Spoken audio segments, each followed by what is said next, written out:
Alright, this video is going to be how to properly check a rotor, to see how thick it is, to see if you have to discard it or not, and how to cut it and get it back onto the car.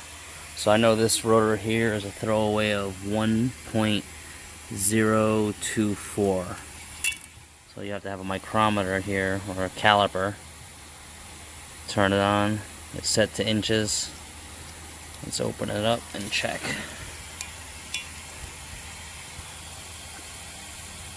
Alright, as you can see, sorry for the focus,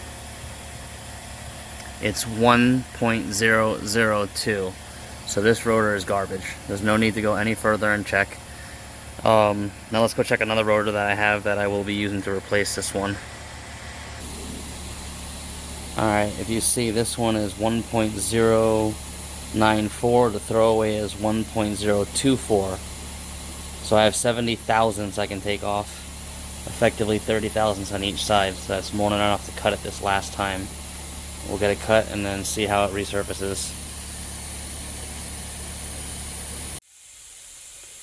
Alright, so our other rotor was at like 1.092 or 94, something like that.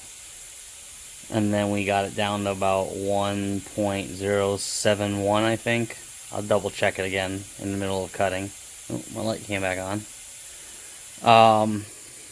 There's some rust here, so I'm going to take into account some variation in there. I'll probably take off 1,000th or a 10,000th off each side. Actually, you know what? I'll probably take, I don't know. We'll see when it starts cutting. But you got to do a scratch cut first. And you see where the tip is touching the rotor, and it comes all, that's about the 3 o'clock position.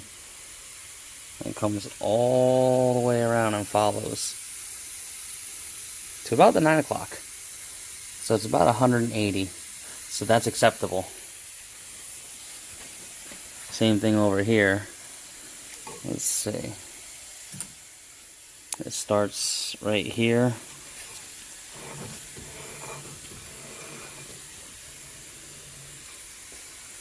And that one goes way around. That goes 3/4 of the way around. So it's good.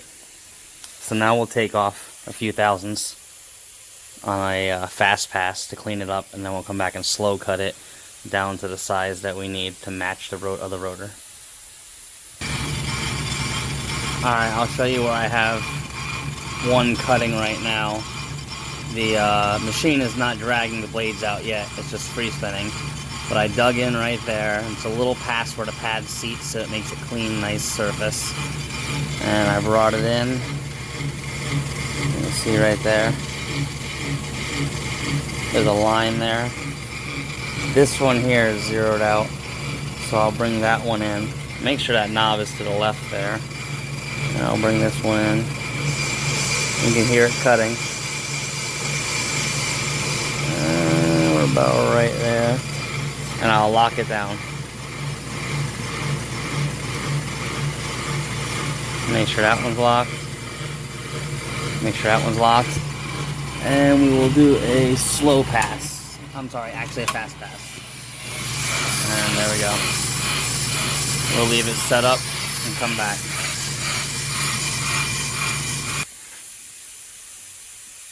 Alright, so if you can see, I took off a lot of the rust. But there's still some left over. This side cleaned up pretty decently. I don't like that streak. It got hot there, apparently, it looks like. But look at that side's good. And we're at 1.09. Let's see.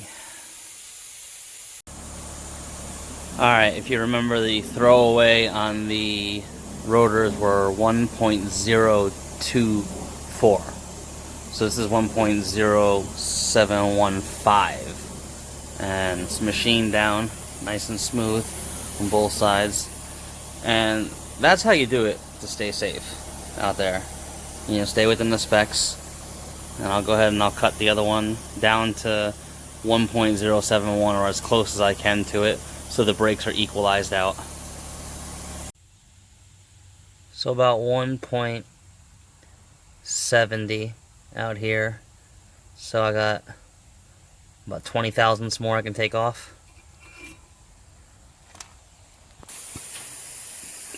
Alrighty, so we're done cutting this rotor. Did a couple fast passes and then one slow pass. Came out pretty good. Both sides are clean. We'll spin it. Look for rotor run out. You can see, I mean, there's no run out on that. It's just the spring moving. It's perfectly even.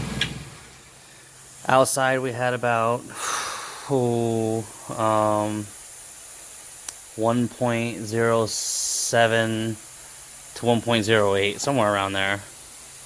Let's see where we're at now.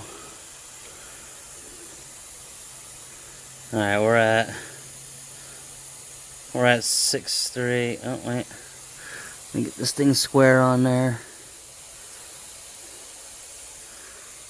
6.4. It's close enough. It's a few thousandths off. Not too bad. And that's how you do it. That's how you would get your rotors back in balance. I put some new tires on the car, so I'm gonna grease the front of it. Should have absolutely no problems. Thanks for watching. Please subscribe.